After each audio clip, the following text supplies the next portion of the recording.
All right, guys, we're back with the legendary Joe Giglia from Elk Bros. There exists a threat, from anti-hunting groups to politicians trying to give our land away, and we won't stand for it. Those vast western landscapes provide the space for our wildlife to thrive and a place for hunters and anglers to fuel the fire that sparks their soul. In this show, we share our love of hunting, fishing, and conservation. Here, we provide the foundation to meet these threats through passion and the grit of the American outdoorsman. Welcome to the Western Huntsman Podcast.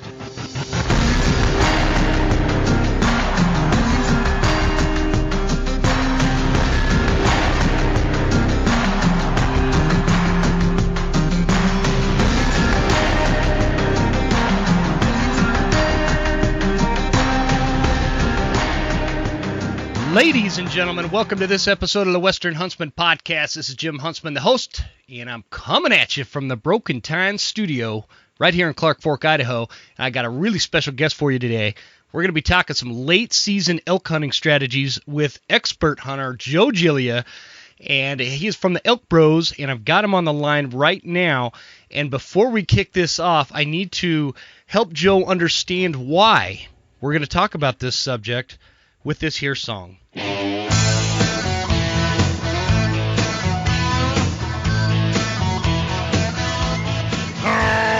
you can tell my mom what I gonna do. You can tell the neighbor down the street. You can tell your friends or an aging president just how I made a fool out of me. My wife already knows, she knows how it goes. It's not because I couldn't remember. I failed to really study the Blue Collar Elk Academy and did not attack this last September. But don't tell Joe from the Elk Bros, I just don't think he'll understand. And if you tell Joe from the Elk Bros, he might blow up and kick my ass. Ooh.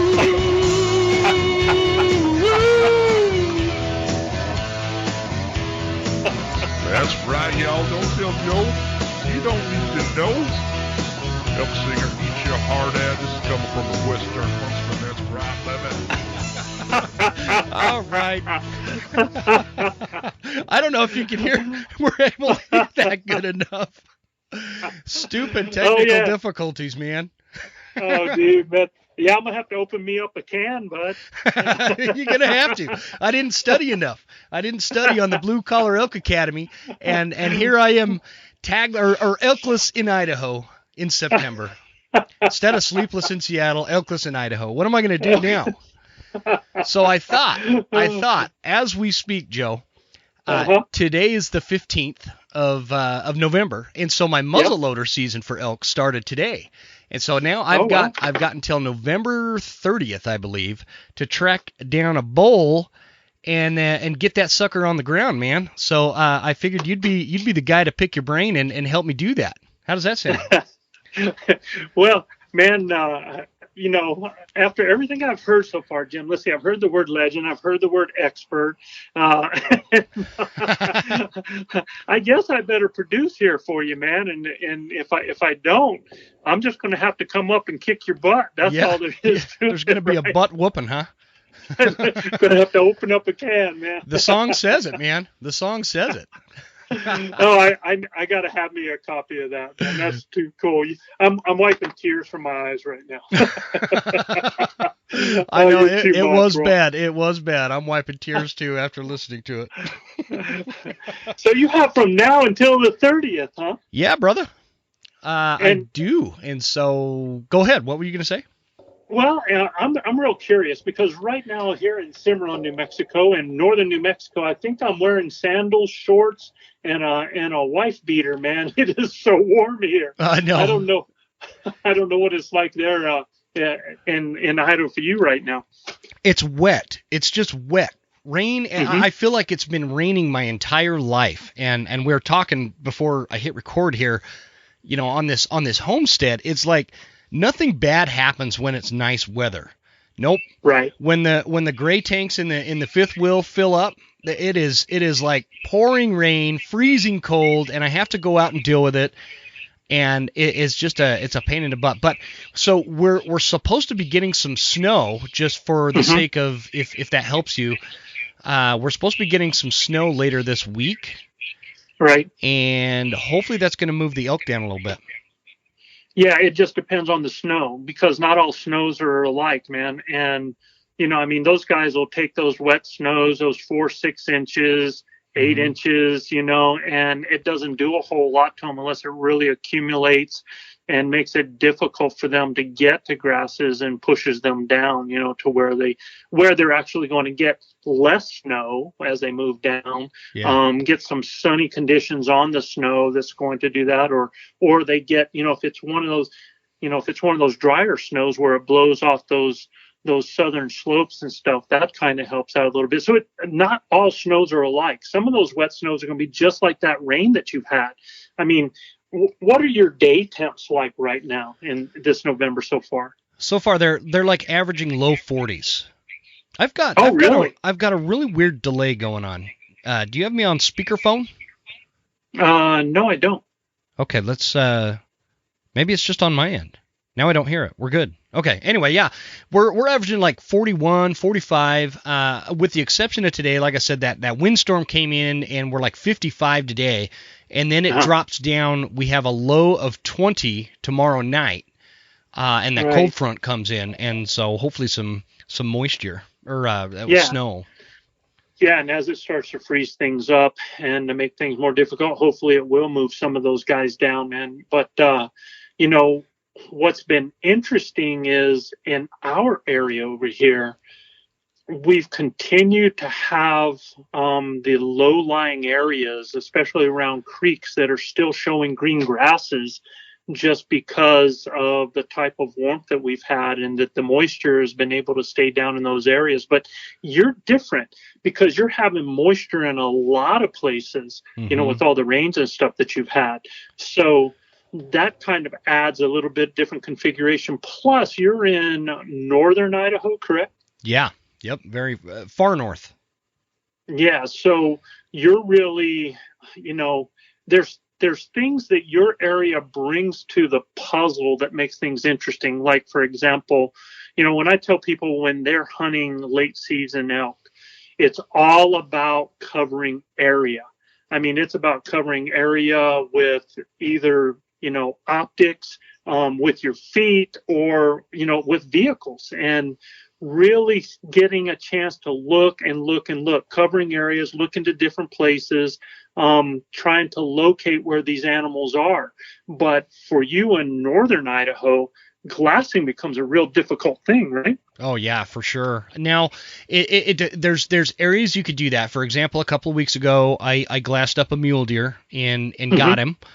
And that opportunity is very specific to that very small part of this very big unit. And so it is not the norm. I mean, when you're looking at these mountains, it's a jungle. I mean, anybody in North Idaho knows what I'm talking about. There's just not a lot of glassing opportunities. Before we get too far into this, Joe, sure, let's back up a little bit. I kind of want to hear about your season so far, with you and the Elk Bros and everybody over there. How'd your season go in September?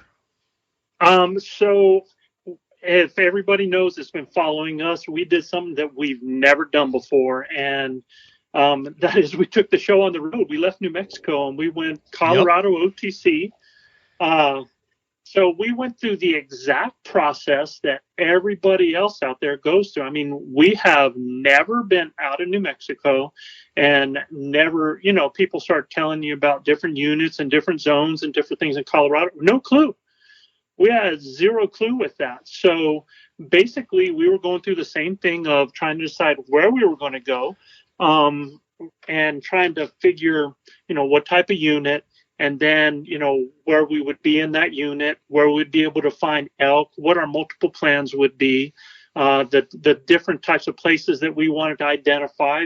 And one thing, Jim, that is a lot more different in those areas of Colorado than here is the elevations are different, where we might start at like 6,500 or 6,000. Mm-hmm. A lot of these places in Colorado are they're already starting at like 8,000. So there's already like, a 2,000, elevation difference. So Yeah.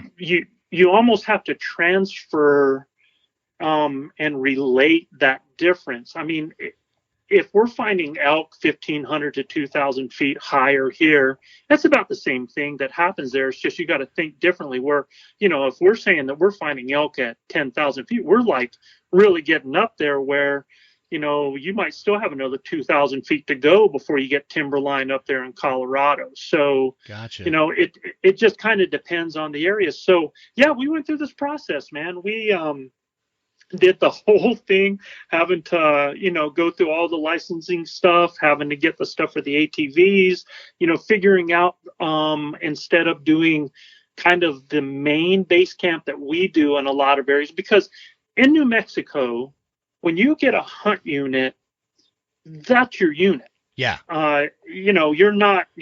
It's not like in Colorado where, if you're in unit 35 and you're not digging it right there and it's an OTC unit, well, shoot, man, you pull up stakes and you can drive, 30 miles, 50 miles, 100 miles to another OTC unit. Sure. And go in that one. So yeah, that's how Idaho is for the most part. Yeah, so that's a whole different thing. So for us, generally when we're in a unit, we pretty much base camp and pretty much set up a solid type of camp. And then we'll either use feet vehicle or four-wheeler to get to different areas as transportation, and then go to the feet from there and go into those areas. So, and I mean, during the day we could cover anything from 5 to 15, 18 miles in a day, just depending on what it requires for that day and locating the elk, because that's our first goal when we get out there, is we're trying to locate, and then we're actually trying to find those critters, get on them. So now we had to transfer that to Colorado, where it's almost like it's great, but it's almost like it's not. That okay, so we're in this unit. If we don't like what we're seeing, well, we can jump and drive 20 miles or an hour and a half or 2 hours. And that has both its pros and its cons in it, because I think sometimes a lot of people might give up on an area that it's holding elk, and there's definitely pockets of elk that are going in there, because Colorado has the largest herd of elk in the daggum country. So there are elk there. You can pretty much throw a dart and go anywhere, and you can find elk if you just work at it. So we went through that process. We decided to try to keep things within a certain travel distance from home. And being where Cimarron is, we're right on the Colorado border pretty much. So there was a lot of area that we could access. And we went in, we made sure that our goal was to be mobile. I had already gone during the summer. Cole Wilkes and myself, one of our coaches, had gone up there, and in about 3 days, we covered, between the two of us, probably 5 different units. And the whole goal of going there was really, the main goal for me at that point was, I wanted to, see if there was some elk activity, but mainly was to see the lay of the land, because if you've been hunting elk long enough, you can pretty much look at an area and know what looks elky. Mm-hmm. I don't know. That's the only way I can, it's kind of like a fisherman can go to a lake, or you can go to a river, and you can kind of look around that and you get an idea real quick of where those fish are going to lie. Totally. Right? Yep. And it's pretty much the same thing. And not only that, to be able to now relate the lie that you've been seeing on the topo maps and be able to actually put, the verticality to that, to put how big that country is to it. So, we did that part. We went out there and we did some boots on the ground, and, covered different areas to try to find out, where cow elk were. That's what I'm looking for when I'm scouting. I could care less where the bulls are. If I see some, that's great. But, my goal at that time of year is I'm really looking for cow elk. I want to find out where I'm seeing those tracks and where they're running and where their corridors are, and find them, the bulls are going to come. So we did that, and we set up 5 plans. We went out there. We all made sure we were very mobile, so that if we didn't find something, we could tear our camp down very quick.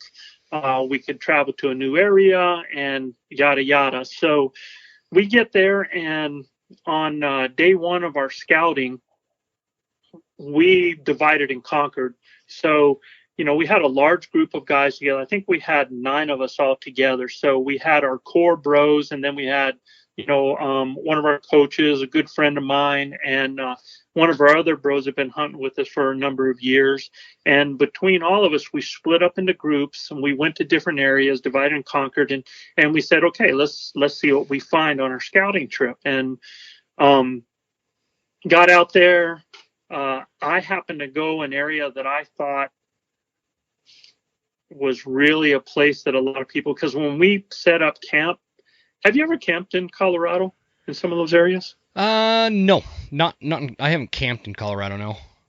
Let me tell you what. I've camped in Utah, and I always look at like Utah and Colorado are there's a lot of similarities in terms of the landscape. So I think Colorado has a little higher elevations for the most part, but Utah's got some super high elevation too.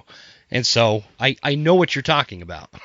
Well, and the thing is in Colorado, you can camp wherever. I mean, you can, if it's on the side of a forest, you can camp, and you just pull off and camp. So whereas in New Mexico, that's not necessarily the case in some of these areas. Is that because New Mexico, it's state land instead of federal Forest Service land, or why is that? So if it's Forest Service, a lot of those Forest Services, unless you actually go hiking up in the country, they have like campgrounds set up for you to camp in.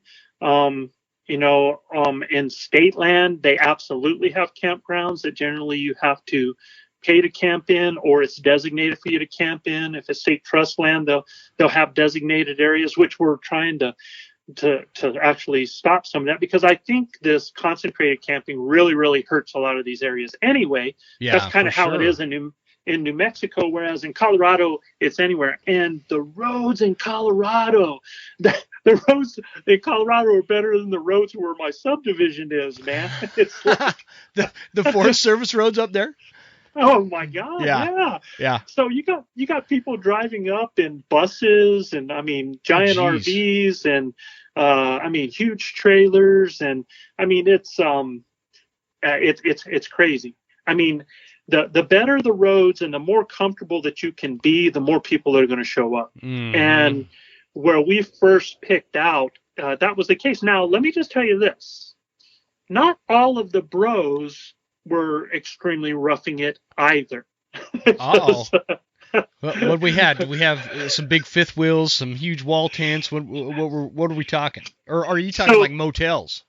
Oh no. We didn't hit the motels, but one of my mentors, and if you listen to us, you'll hear Gilbert talk about one of his mentors, and one of the guys originally, R.C. Knox, one of the RC is a true cowboy, and RC was the first guy to ever give me a guide job back in the day, and he was also coach with me, a best friend of mine. But RC's him and Chav, so he's about 10 years my senior, and this guy he's been the game manager on big ranches. He runs a big ranch now, so this guy has seen and been around more elk than most of us will ever in 3 lifetimes. So So RC, when we met RC is pulling a fifth wheel, claimed to be a horse trailer, but I don't know if you've seen some of these.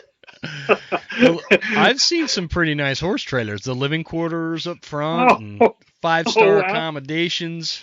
Absolutely, man. So helicopter pad. He is pulling the Taj Mahal behind him, right? Mm-hmm.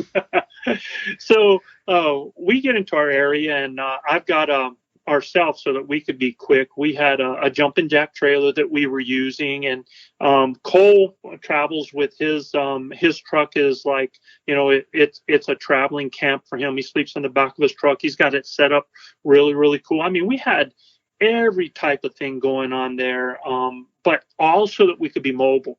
And after we did our first day scouting, I go to this one area. I drive an hour and a half away to check this one area away from where all of these people were. I mean, we were just surrounded by folks, man. So Sure. I was like, well, let me go see if this place is a little different. And I go and get there, and that morning, the area I checked was just chock full of sign. In fact, I have it on video. I called this bull in. Did not want to, Jim. That's one thing I didn't want to do on a scouting trip. I just gave a cow call, and this son of a buck just comes hauling into me. Really? And I have him, yeah, and I'm standing there in black pants, black shirt with my pack on, filming him at about 15, 18 yards. Oh, wow. And and I was like, okay, I think this will do. So, what day was that? Was that early September? So that was September 1st with the season opening on the 2nd. Gotcha. Okay. Cool. Okay. Cool. Sorry for the quick intrusion here, folks, but I got a birthday message I'd like to send out to my friend Christopher Banks. Happy birthday, buddy. 32 years old is looking good on you. Christopher is a great hunter, and he's one of our listeners, and I just wanted to wish him a very happy birthday from the Western Huntsman. So I was like, I just wanted him to back out of the area, let him go. And then I started to look, and I bumped into two more groups of cows. And once I did that, I was like, I'm done. And I backed out. I drove an hour and a half back to camp, and I told the guys, I was like, look, I know we're all set up here, but I think we're in the wrong spot. So we end up, the guys are like, hey, if you say so. We pulled stakes. We spent a day moving all the way to this other area. So we really didn't get out until, what I told him is, what we're going to do is let's go there in the morning, and we'll all split and hunt, and then we'll meet and we'll say, should we move camp? Well, we did that, and absolutely we moved camp. And, out of our 5 core guys, we had the Mafia. Both the Mafia guys tagged. Gilbert tagged out. My goal really was to you know who Chav is, right? Oh, yeah. Yeah, I know Chav. And you know that Chav went through his battle with cancer last year. Yep. Or actually last 2 years pretty much. And a year ago, Chav wasn't walking. So this year, Chav was in camp. We traveled. He was in elk camp. And I was just looking at videos just yesterday, man. And I look at those videos from where he's come from. And Jim, all glory be to God, bud. Unbelievable how far this guy has come. And I'm so glad to hear that. Yeah, it's true blessing, man. And Cole Wilkes, when we took off to go get everybody, he stayed there. I found an area to put him a blind. We knew he wasn't going to be able to still. I mean, he's able to get around in the hills, but he's using sticks in the hands. He's using hiking sticks. Uh-huh. But he was able to get in. It was about 300 or 400 yards to the blind. And so the goal was to get him in there and get him set up, get him in and out of the blind. And we had, and you'll see all of this when it starts coming out. But, Gilbert takes a bull, Manano takes a cow, Luis takes a bull, and Chav actually hits the bull, gets a shot. The bull was about 45 yards, quartering away, and as he squeezed off, it was a hard quarter, and as he squeezed off, the bull took a step and hit him in the leg instead. So, oh, wow.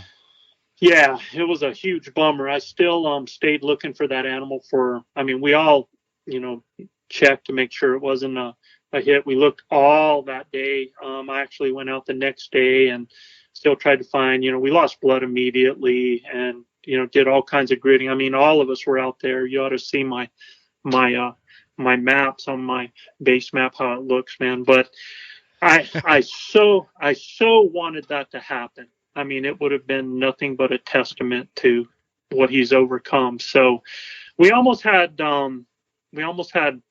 4 out of the 5 guys score on that. And so I think the Bros went to Colorado, went to someplace we'd never been, and rocked it. I think for sure.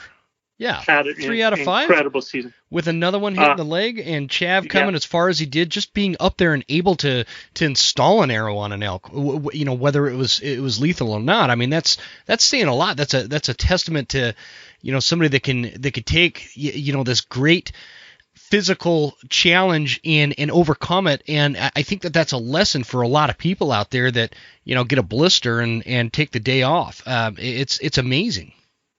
Oh, yeah, you just wait till you see the video on that. And, you forget how far until I started looking at the videos yesterday. And, there was a video, Jim, of him talking to the guys. He was talking to Manano and Luis and those guys. I'd done a recording because they were, sending him a lot of positive messages. And, he just said, guys, I'm working hard and I hope to see you in the future. And I mean, he had lost so much weight. He looked like he was in a concentration camp, and you look at that, and then you see him, first trying to walk, just trying to stand up, trying to stand up. I mean, because he became paralyzed, and just how far he has come. Absolutely, I wanted that so bad, man. Yeah, I'll bet. Yeah, and he, he felt horrible. He wanted, last thing he wanted to do was to wound an animal. In fact, he had another shot on an animal on the last day, but it was getting. He didn't take the shot. He had a shot opportunity that he could have taken, but he didn't because he was still thinking about the one that he had stuck, and so he never took the shot. So, he probably saw in the blind, probably saw more elk than any of us. It's interesting how experience in past years and what you're talking about, how we passed on taking a shot on that bull. I passed on a shot too that and this bull was only 25 feet. Not yards.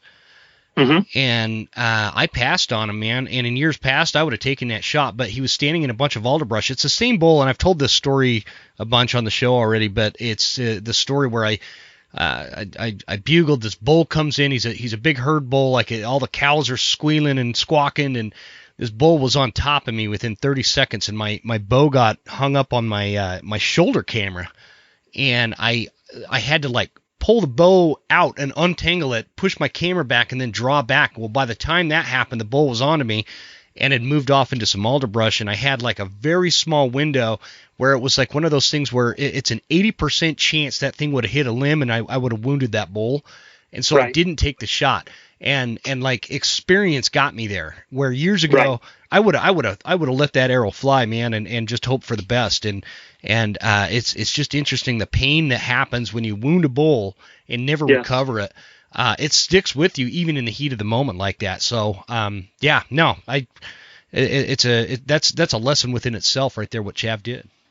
Yeah, and I mean, he's been practicing, and he's been shooting since before he could even stand up to shoot. I mean, he's been shooting sitting down because he couldn't stand up to balance himself. Jeez. So his shooting, that's why we had him sitting in a seat and a blind.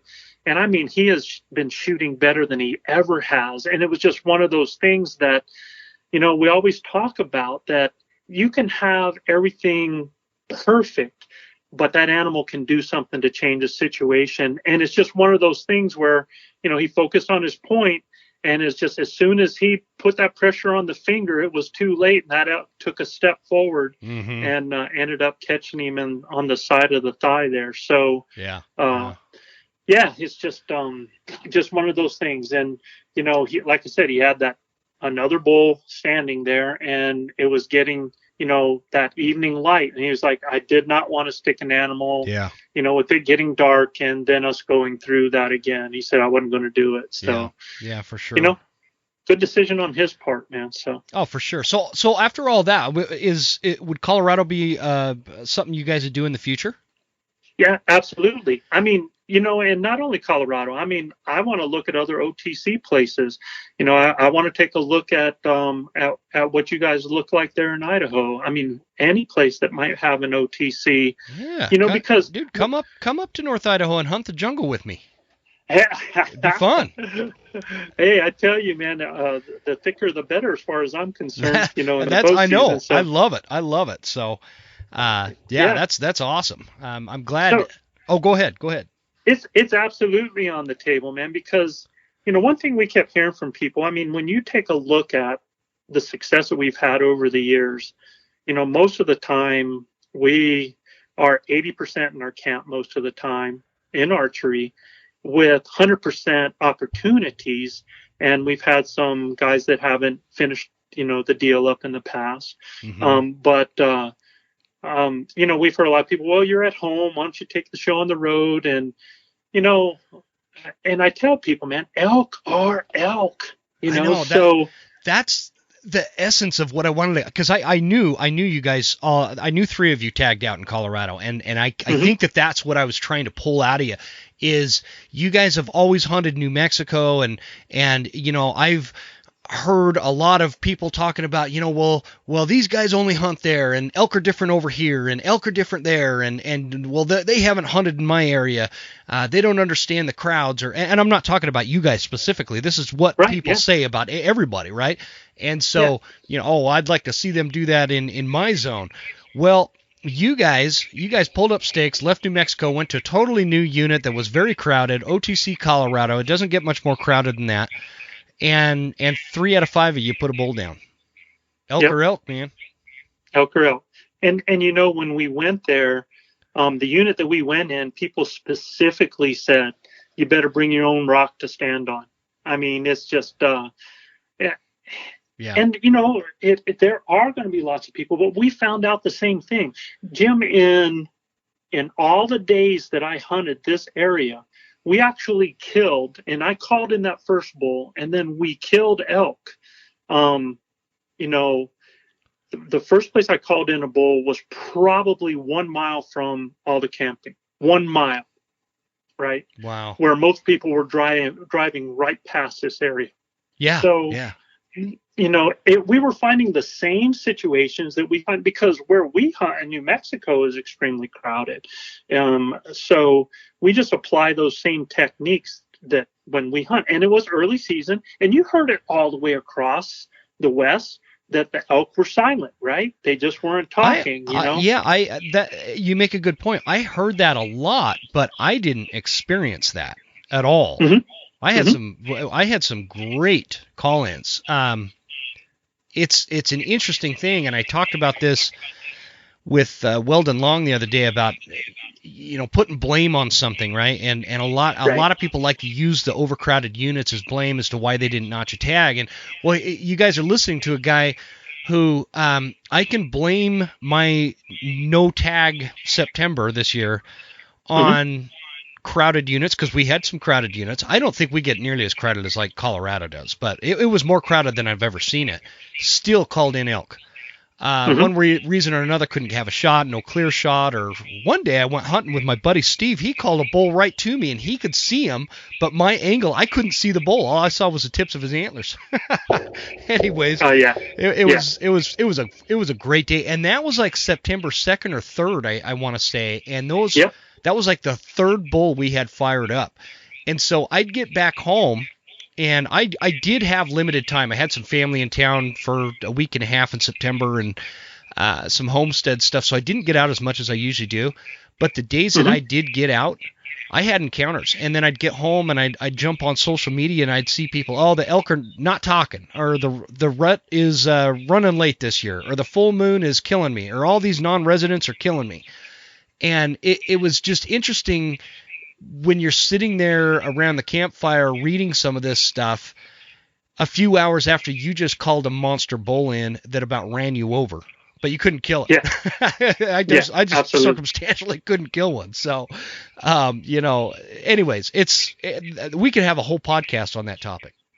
Oh, absolutely, man. Yeah, it was. Yeah, and so it was. So I won't go any further than that. I'll just tell you, man, elk are elk, and that's part of the whole challenge of it all is to figure out all of those elements and still make it happen. To me, that's the fun part. That's where you got to adapt and you got to overcome. That's where you got to think, and you got to think like those critters, and then you got to use your skill sets, and that's what makes hunting. You know. Yep. So we had a great season, man. And then, immediately after that was done, we had some coaches that headed to Hunt Wars over there, and they had an incredible, wait till that comes out. I'm real excited about that. When do those videos come out? So they probably won't come out until spring, I believe, is when that happens, because they were still doing hunt wars. It wasn't just the elk. They go, they did the antelope, then they did the elk, and then they did the deer, and then they're doing the white-tailed deer now, I believe, too. So, it's not like they just do elk and then they get to just put the show out. I mean, they have all of these different hunt wars that are going on, and then they try to get all the shows put together from there. So it's quite a deal. And I tell you what, man, some incredibly exciting stuff happened. And I just love the whole concept of that show, because they show the day by day grind. It's not this whack 'em and stack 'em type thing. This is real hunters and real hunts, doing it and working their butts off, trying to make it happen. And it's just really, really cool to see all of that, to see those conversations, and to see all the things that they have to overcome to try to make it happen. And they, just like a lot of people, you're going to see a lot of people don't make it happen. Sure. So there was blood drawn, so that's going to be a lot of fun. And we had some Elk Bros coaches in camp there, working with all of that. So it's just super exciting for us. So that happened. And then I started my guide season, and I went right back to New Mexico and went into the second archery, and called in a beautiful 343 bull for a client of mine. He took it at 26 yards. And 343? Yeah. It was awesome bull. Sweet. And then I go right into the rifle seasons from there, in October. And I was calling bulls. I mean, getting bulls to bugle all the way, I'd say till about, October 24th-ish, around there. Yeah, that doesn't surprise me. I was, elk live all around my property here that we live on. We hear them bugling at night. All through October, we heard them bugling. It was crazy. Yeah, absolutely, man. So, the season has been phenomenal. I've been 100% on my guide season. We've had a tremendous time with the growth that's happening with Elk Bros and the coaching aspect of it, and our own season together. The only thing I'd say is, man, I wish September was longer. I know. I was, it was interesting. I woke up on like October 1st or something, and I'm like, what happened? Where did that month go? It was the fastest September ever. So absolutely, man. But so now here we are. We're mid-November. And I don't know how this plays out in other states. Sometimes, like I know in Colorado, they have like second and third rifle season, and then a late muzzle loader, and I can't remember how it works in like Utah and Montana. But in Idaho, if you have what is called the A tag, which basically gives you the September archery hunt. It gives you a few days in October on a rifle, and then it opens up this second half of November on the muzzleloader, right?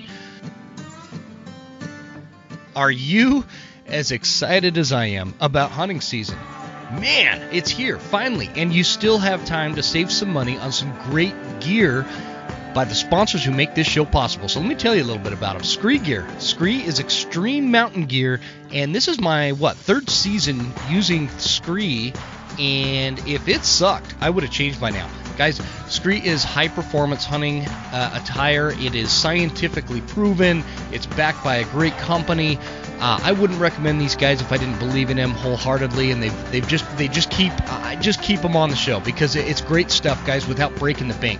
And that's what I really like about the Scree gear. Is it's every bit as good as that super expensive stuff that you can get out there, but you're not going to break the bank getting it and get all geared up for complete layering systems, all terrain, all conditions, gear designed to adapt to the weather.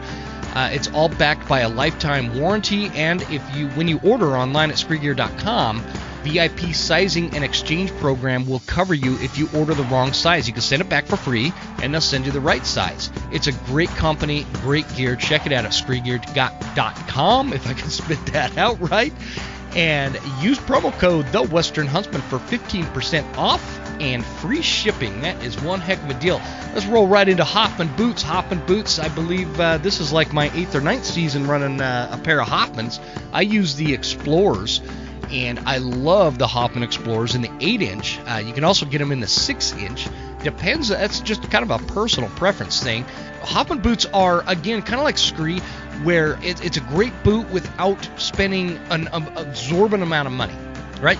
So that's why I use the Hoffman boots, is because I'm getting everything that I need out of a boot. These are rugged boots. They last a long time.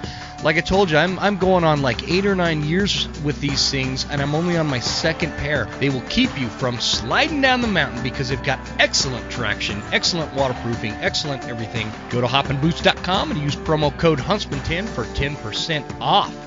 Phelps Game Calls, the oldest sponsor on this here Western Huntsman podcast. I am recording this on the opening day of archery elk season, and I've got all my Phelps stuff laid out, ready to go. I use the Maverick, I use the Renegade, I use the new metal tube, all of it. It's great stuff. It has never let me down. I've been using it for a long time. I was one of the first believers in Phelps Game Calls, and you should be too. Go to phelpsgamecalls.com. Use promo code Huntsman10 to save you 10% when on your order, and good luck out there. Here we go, September. And last but not least is Tacticam. Tacticam is a unique sponsor on the Western Huntsman podcast, and you can get all the Tacticam products at thewesternhuntsman.com, a portion of which goes to conservation efforts in fighting against the anti-hunting movement. So be sure to go to thewesternhuntsman.com and pick you up some cameras. You can get I recommend getting 2 cameras if you're going to self-film. Get the 5.0 and get the wide lens. Those 2 you can basically attach to yourself, or if you're in the states that allow it, to a weapon, and film your entire hunt. They also have cool products like the Spotter LR. They have the Reveal cell cameras, which are way cool. We should have those on the website here shortly. And go check it out at thewesternhuntsman.com/gear and let me know what you think. Let's get back to the show, and here we go. Right. So for those of us that didn't notch a tag in September and still want to get out there and chase some elk, I want to talk about that circumstance and what changes, whether, some states I know have late November seasons that are rifle hunts, some are archery, some are muzzleloader. Weapon doesn't really matter. We were talking about earlier, the snow and access to feed and right. weather and impacting this late season hunt. But let's walk through that. Like what do late season elk hunters, what do we need to do? What do we need to prepare for? And let's go back to this. You mentioned cover a lot of country. Yes. Yeah. So that's the main thing, because you got to think about what's happening now. You have different animals out there now. You've got bulls that had, especially your herd bulls, man. I mean, those herd bulls lost about 200 pounds in body weight from where they were at that end of summer to where they were at about, October 15th or so. I mean, just because of all the work they did, once those herd bulls took over those herds and had to put in that work, they just really, they pound themselves, man, trying to keep and going through all of that breeding stage there. So they had dumped off right around, they'll start shadowing. It's funny. I like to think of it as a flip-flop. When you think about the early season big bulls, they let those young bulls go in and start gathering those cows up, and they kind of shadow on the sides. They just kind of stay in the area so that they're not having to do all the work. It's not their first rodeo, man. So they're trying not to burn all that energy as much as possible. Elk know that survival is up to them in conserving as much energy as possible. So they let those young guys take care of that and start gathering those cows, thinking that they're the man of the time, right? The man of the hour. And then once those cows start coming into estrus, they go in, knock them out of there, and then they start controlling the herd. Well, almost the exact same thing happens in flip-flop. So as things start to die down, as those cows are no longer coming in estrus, or they're coming in those multiples, right? But most of those cows have been bred. Those bulls, they go off because now they're just exhausted. And now here comes those young guys, or those next satellites in line, that go, and now they get to play the part again. And they're hoping that, either they're just get to practice being the man of the hour again, or, you have some cows that will come and recycle and get a chance to be bred. But let me tell you, those big guys are still not that far off, and they hear a lot going on like that.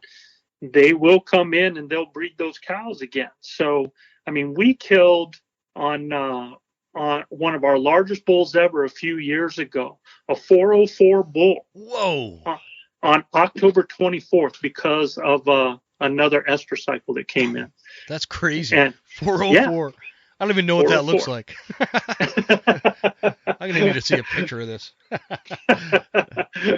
They just look a little thicker and a little longer, man. That's all it is. Yeah, just a little thicker, awesome. a little longer. That's awesome. But the point being that he didn't keep those cows gathered up. Those other bulls did. And then once everything went nuts because those cows came in estrus, that bull went in and started working again to breed that cow. So it's kind of a flip-flop. So now you have those big guys, and what they're thinking, they're getting off. And as those other bulls are all starting to peel off, all they're thinking about right now is, at first, once they dump off, they just got to recover, man. They just got to rest. They're like, a guy that's been beat up, been in a fight. He's gone 15 rounds, and he just needs to go lick his wounds. And that's what they're doing. And then once they get through that recovery period, now you start to see those bulls bacheloring up again. So, and when does that happen? Is that about right now, middle November, start bacheloring back up? No, you actually had some of that happening already. Probably around the 20th of October, you'll start to see a lot of those bulls starting to bachelor up again. Okay. But you'll get a lot of those younger ones that'll bachelor up. Maybe those big guys are still staying off a little bit. Maybe not. They might end up with one or two. It just depends on how much they've recovered, where they're at, and how they're feeling.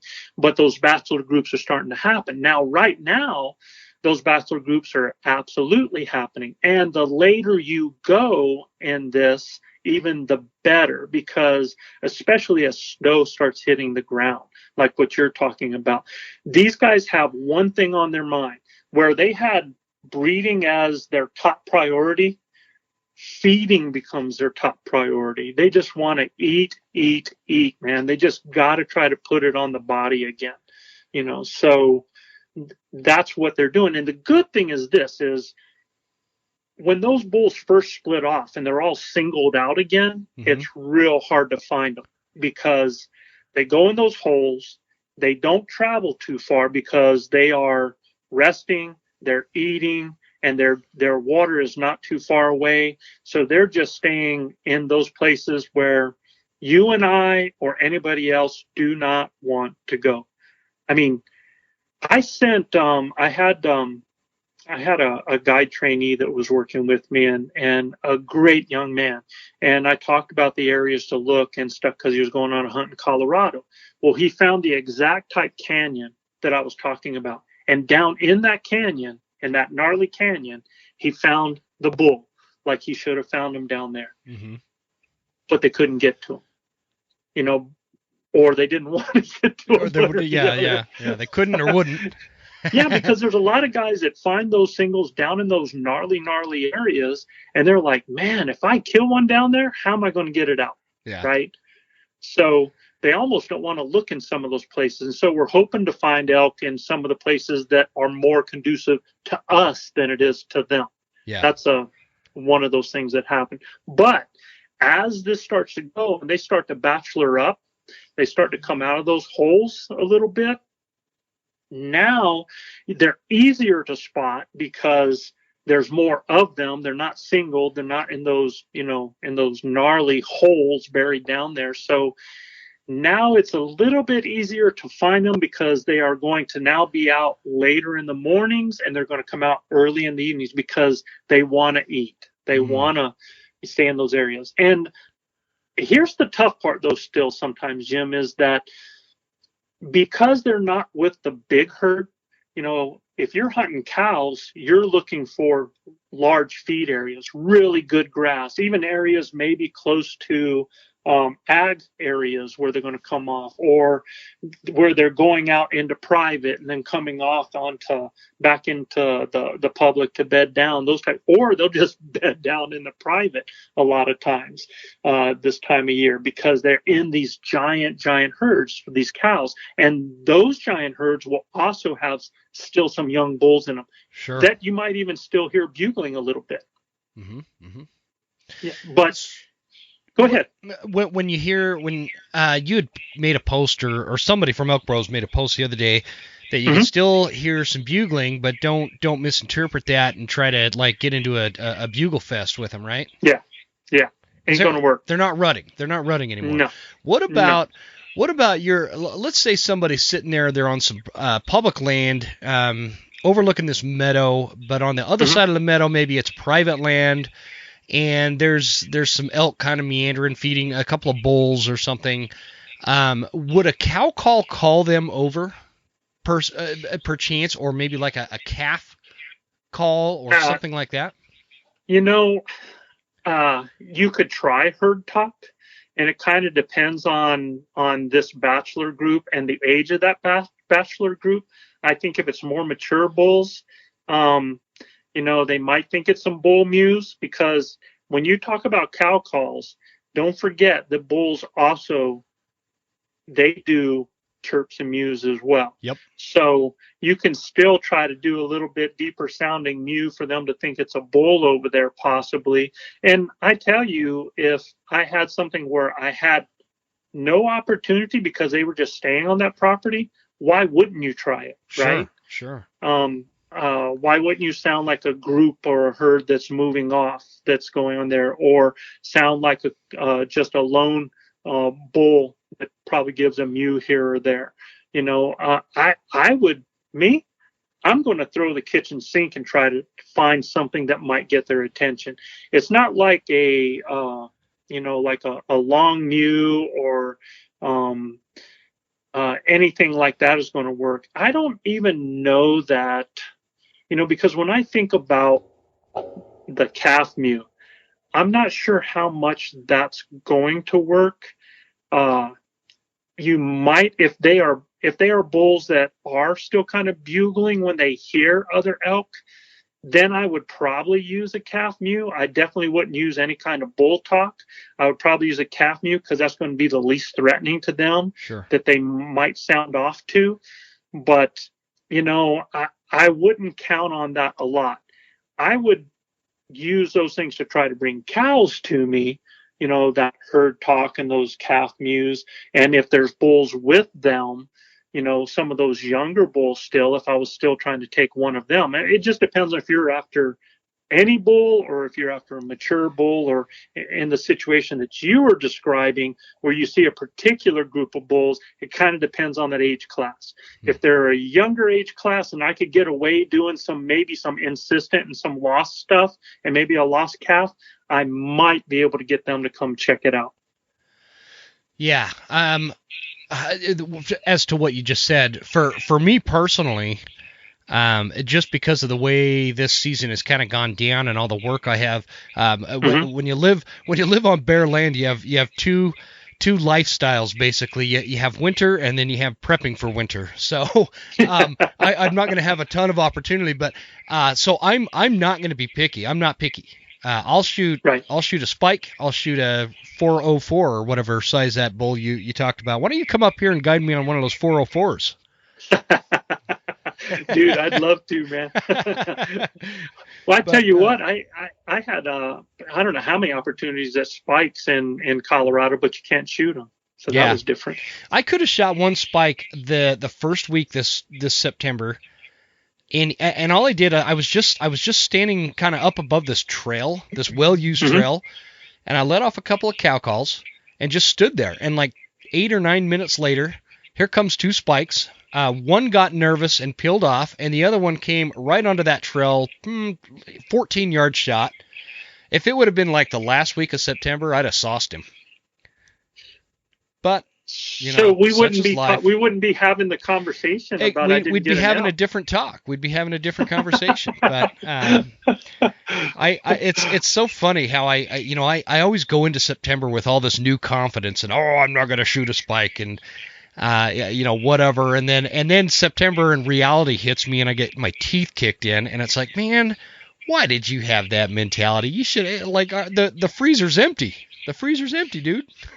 So Jim, I was real disappointed. I wanted to tell you, man. Uh-oh.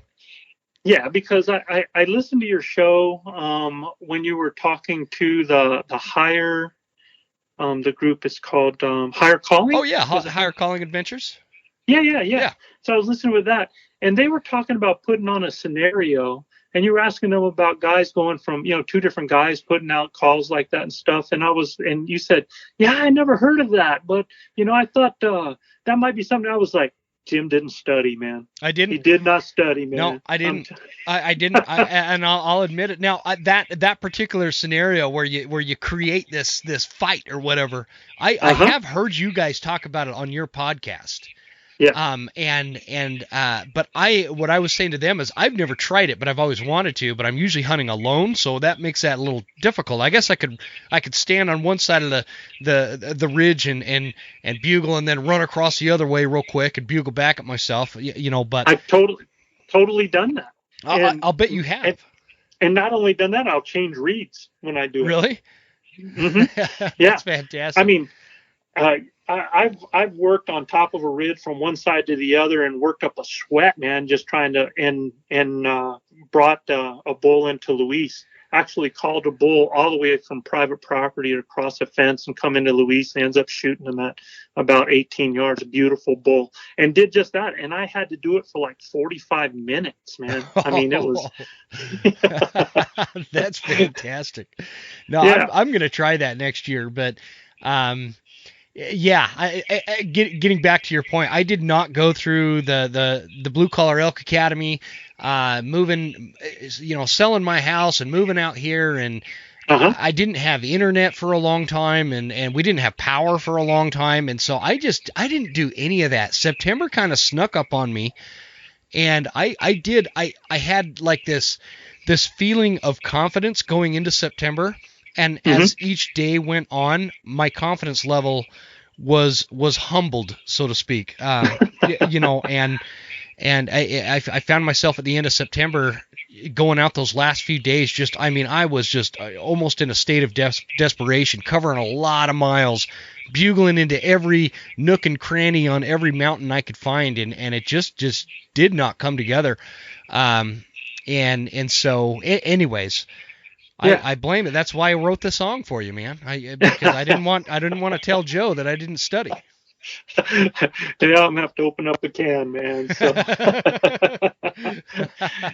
So yeah, but so when you're talking about right now your situation up there, and you're hunting in the thick, and you only have so much time, what are your mountain two tracks like? I mean, I don't know how to ask the question for your area. Like for us, we call them roads, but they're not roads. I mean, we have ATV trails or vehicle trails that are more like river bottoms in some areas. But so what are yours like with it? We've got a really good mix. We've got a lot of really nice Forest Service dirt roads, and that will trickle all the way down to trails. Basically, and you've got a lot of old logging roads. There's lots of access. There's lots of, I live right in between two really good hunting units. Like I live on the river that separates the two, and you can go Right. north into that unit and deal with grizzly bears, or I can go south and have a much less chance of running into a grizzly bear. And so I tend to you're go going that south. way. I'm going south. Yeah, right. You and me both.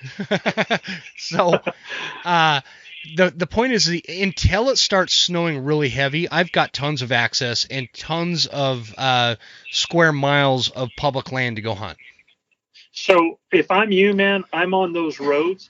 Is there any snow on the ground at all, or is it up in that area? Up high, there's a skiff so far, and which is rare. Yeah. This time of year, it's usually a lot more, but it's just been kind of a different kind of year. So.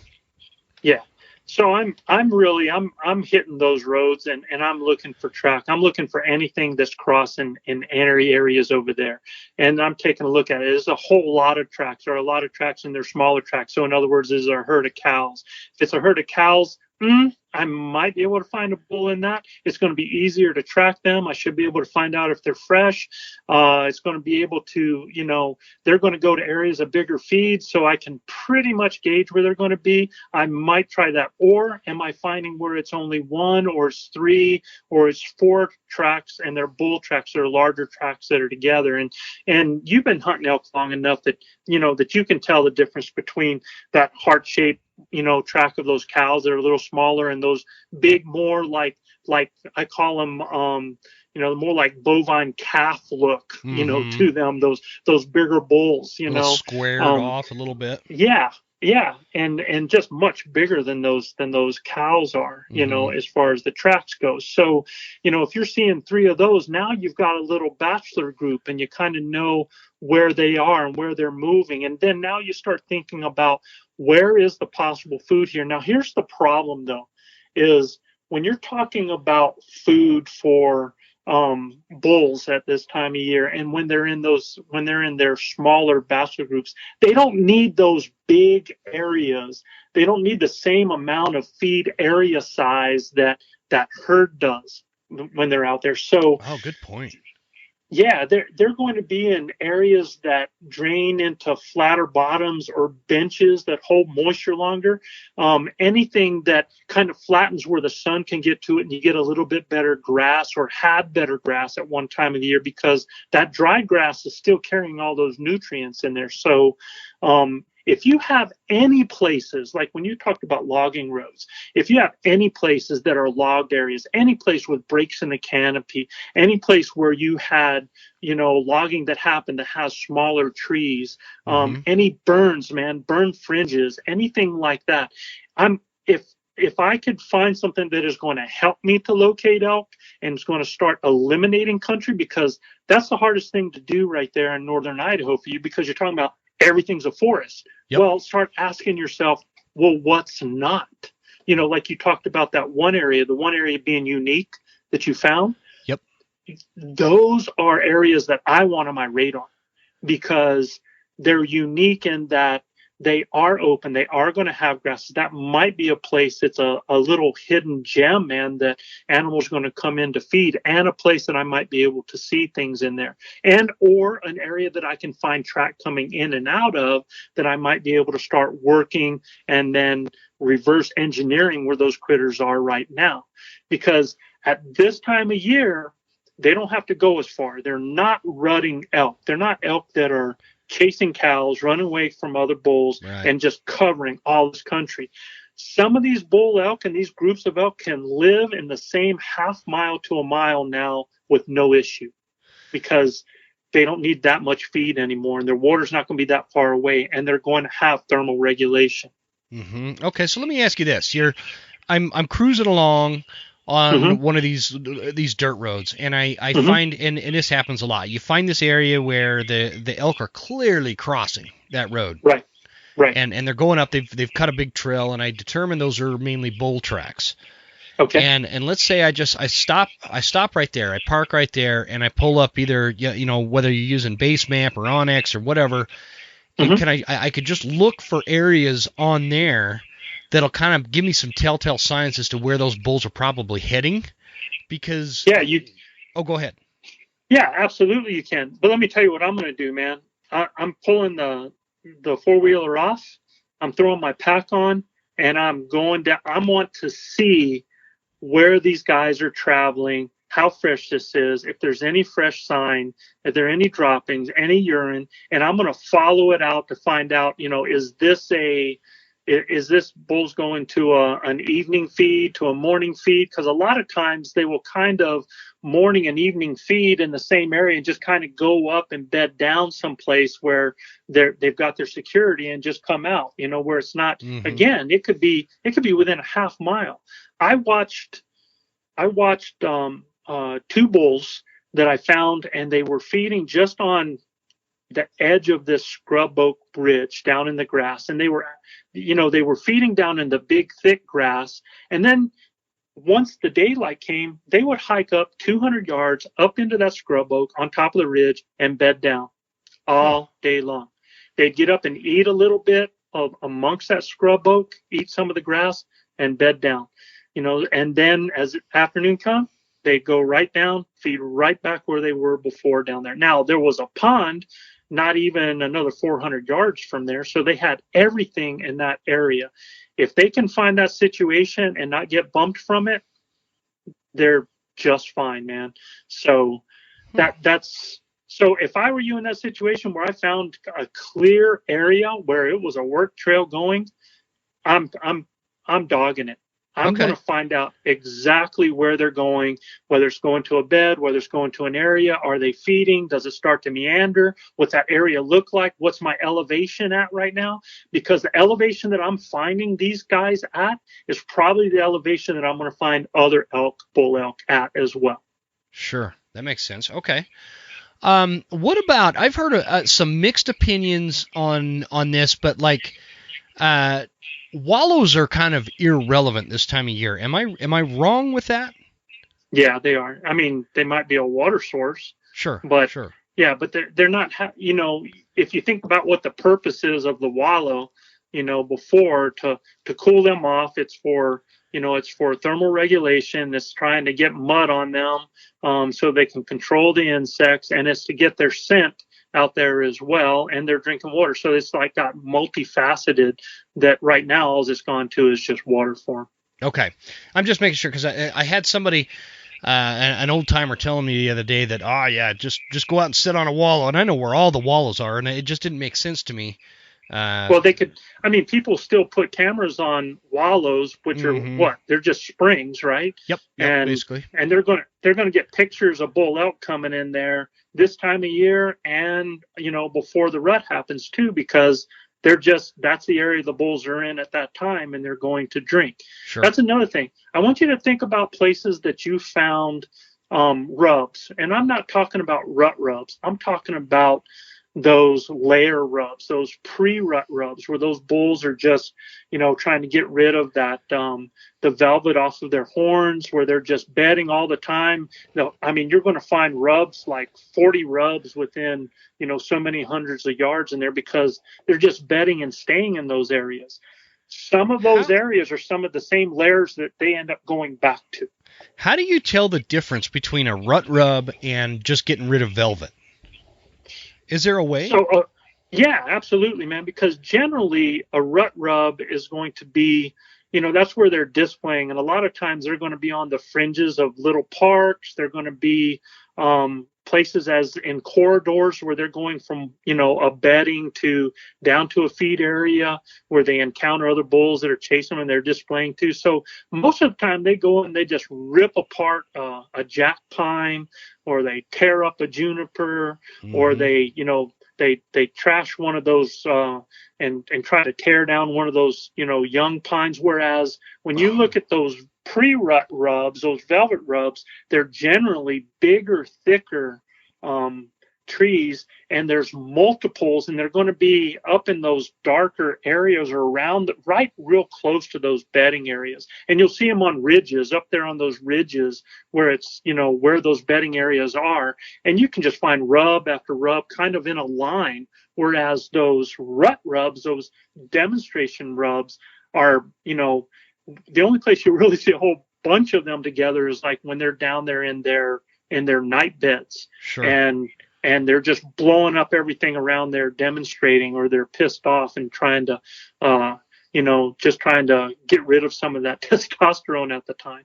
So, when you start seeing those blown up jack pines that are snapped and all the branches are off of them and stuff, those are those rut rubs. Whereas when you find those, you find those 4-inch in diameter, trees, 5-inch diameter, and they just really rub those off in the middle part, and you find another one like that, those real thick ones that are up there by the bedding areas, those are those pre-rut rubs up there on the side of those ridges. Okay, that makes sense. I've never really put that together. I've never thought about that. I told you I wasn't very smart. Let me describe the cycle, and maybe you can correct me as to what your opinion is on it. But this time of year, bulls are essentially laying down midday, and they're feeding just before sundown, and they'll feed into the night. They'll lay down again, and then feed as morning approaches into the first hour or so of daylight, and then they're going back to their bedding area. Is that about accurate? Yeah, the only thing is they may be out a lot longer than that first hour, and what they might do is they might get out of that open area, but they'll still be feeding in the trees, or they'll be feeding on those ridges, or they'll be feeding in those transition areas. They're going to be feeding a lot more right now. They'll even be feeding as they're going up on the sides of the ridges, and they're not really that not that anxious just to go and bed down like what they were before when they were with the cows and needing that rest. Their life is a little bit more leisurely right now. So, that's like in the evening, they're going to be up in the afternoons, and they might even get up during the midday and just start feeding a little bit and then bed down again. But they're going to get up and they're going to start feeding from the moment they get up. They're going to find little grasses, different things, and they're not going to spend that time just trying to run down to a night bed. That's not what's happening now. No, gotcha. They're really taking their time and they're feeding there. And, we talk about the golden hour, that golden hour being that, and actually it's not an hour, especially if there's a full moon. It might be the last 15 minutes of shooting light in the evening. And then, first thing in the morning, it's that first, it probably is that first 45 minutes to an hour of that morning that you get a chance, unless there's a lot of pressure. Then, they might only be out there 15 minutes, a half hour before they're in the trees. But they're going to definitely start feeding more the whole time that they're doing that. And what's so good about them right now, though, Jim, is when they are feeding, their head is down in that stuff, and they are feeding hard. I mean, they're so much more stockable at this time of year. And the later, the better, like I said. The more that you get into November, I honestly believe that the best time to kill a big bull is like December 4th to December 10th in that area. Really? I just think they are so vulnerable because you got snow on the ground where you can spot them. They're trying to find as much food as they can, and they're feeding all the time, and there's more of them together, so they're easier to spot. So, and they are feeding hard, man. I mean, so they're almost oblivious sometimes. So if this muzzleloader thing doesn't work out for me, no, we're not planning on that, dude. We're not. Surely not. But let's say that I know it's hard to believe, but let's say I don't notch my tag. Okay. Okay, it's not that hard to believe. We have almost a week or something of archery in December, so I might have to call you back and be like, okay, now we talked about November, now we're talking December. No, I'm just kidding. We're not going to do that, but I'm really looking forward to it. I appreciate. I know we're running long here. I appreciate the info, man. Is there anything else, like behavioral wise or just circumstantially this time of year, that you think people would benefit knowing? As we're talking about these late season hunts and trying to kind of get these last minute tags filled and stuff like that. Yeah, the only thing I would tell them is a lot of times people forget about the fact that we always talk about food security and water, those type of, or breeding when we talk about things. But a big part of elk's existence and being able to not expend energy is being in the right place for thermally as well, to be able to help their body heat. So, where when we have that hot September, they're in those north and northeast slopes. It's almost the opposite when you get those freezing temps, man. So they're going to get on those they're going to get on those southern slopes where, the snow is going to be a little bit more melted, where it gets good sun. And you can, if you find areas like that, and again, I know it's difficult where you're living there, but in a lot of areas where they do have a lot of those ridges and open ridges, stuff like that, I would really look at those and really be trying to locate animals on there. And if there's snow, they're a little bit easier to see in some of that now because of, it's easier to see those shapes and to see those colors in there. So remember, it kind of flip-flops a little bit. Yeah. Their thermal regulation is going to be about, getting some sun on their body rather than getting shade on their body. So that's something to think about. No, that's a great point. I didn't even think about that, but you're exactly right. They're going to be looking for warmth versus usually when I'm chasing elk, they're looking for those nice dark timber, cooler areas, and so those are some great tips, man.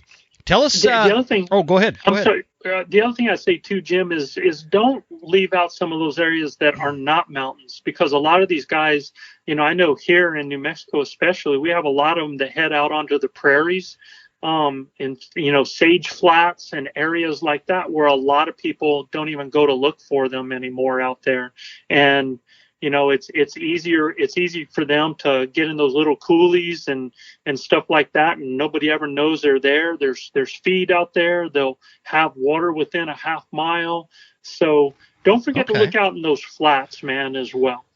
Yeah, I'm not going to find a lot of that in North Idaho, but that's a great tip. But we do have some agricultural areas, and I know we should start seeing those elk kind of show up on those right about now. Yeah, especially the big herds. Yeah. So well, cool, man. I'm excited. I'm gonna go load this muzzleloader. I haven't shot a muzzleloader since 1999 until I just bought this one. I just bought it a few weeks ago. So hey, whatever keeps you in the woods, right? Exactly. My wife wasn't super impressed. I picked up a muzzleloader, but I was pretty happy about it. That's awesome. So we'll try it out here, and yeah, I'll be heading out tomorrow and most of the week for this, and see what we can make happen. But I've still got a big. I need to track down a whitetail. I've got a bear on my property that I'm trying to get. He's not falling for my bait barrel right now, but I have until the 30th for him too. So it's going to be a busy few weeks, man. I'm going to have to keep you posted. Well, how about you? You got any more hunts this year, or are you done? Yeah, I have one more. Bull elk hunt still here in December. Are you guiding or are you hunting? Yes, I'm guiding. You're guiding? Cool. Yeah. Cool. So this is pretty much my, once I get back, once October hits, in fact, at the end of September is pretty much I'm guiding hunters from that point. So I don't get a whole lot of time for myself. I'm really hoping, I don't know, we'll see. I'd like to see if I could get Chav in the vehicle and maybe take a trip over to see our brothers in Texas, maybe chase some pigs over there. That would be exciting and fun. So that'd be a ball. We'll see what happens. Oh, yeah. Yeah, that'd be a riot. Yeah, you can. Yeah. I've seen they're just so overrun with them down there. They have all sorts of different ways to get those dang things, man. It'd be a ball. Oh, and it's such good eating too. Yeah, oh yeah, it's incredible. Yeah, totally. Yep. So, well, cool. Elk Bros. Yep. Where can people find besides Instagram and Facebook? It's all at the Elk Bros, right? Is it the Elk Bros or just at Elk Bros? Yeah, so you actually won't even find us on Facebook. We're on Instagram. So our Instagram is Elk Bros, ELKBROS. Mm-hmm. If you want to find anything and all things Elk Bros, you can just go to elkbros.com and find everything Elk Bros there. Our academy's there. All of our store items are there. We have some stories that I need to update now after the season's done, and I'm starting to get some time. I'll be able to get on that. And we have our Blue Collar Elk Hunting podcast, that we were coming out every week on Tuesdays. We are now coming out bi-weekly. So we're coming out every other week now, still on Tuesdays we're releasing. Mm-hmm. But man, Jim, it just, you know how much work one of these shows are in doing all this. And there's so much more. I mean, we actually have our own grunt tube coming out here real shortly. It's already in production. Mm-hmm. So we'll be introducing that. And I'll be excited to introduce that to you here in due time. Sounds good, man. I know exactly. I took like a 3-week hiatus from releasing shows because I couldn't get guests, and then when I got a guest, my computer crashed, and I mean, it was a long. It was like, okay, I guess we're taking a break here. But yeah, no, that's great. I encourage people to check out the podcast and check out Blue Collar Elk Academy. That sucker is in depth. I went through it last year for most of it, but I didn't go through it again this year, and that is why I'm sitting here elkless in Idaho. So I appreciate it, man. And I'll just for those of you guys listening, I'll put all the Elk Bros stuff in the show notes. Check them out. Check Joe Giglia out, and you guys, I guarantee you, it is always beneficial as a hunter to listen to Joe and the boys over at Elk Bros. For sure, it's gone a long way for me, for sure. Well, good deal, man. I appreciate it. Thanks again for coming on, and let's just keep in touch. I want to know how this December hunt goes. I'd be super curious about that down in New Mexico, and we'll take it from there. And have a great Thanksgiving, by the way. Yeah, you too, man. All of us. I mean, you think about where the world is these days, all the negativity out there. Man, let's all just be part of the solution, not part of the problem. Go enjoy our family and be happy for all the blessings that we do have. Man, great advice. Great advice. I love it. I love it. So, and this is a great time of year to kind of get behind that message, and we should have more good days ahead than bad days, and it's really dependent on us and our attitude, and hopefully we're getting there, man. So absolutely. Thanks again, brother. You're welcome, Jim. Appreciate it, man. Bye.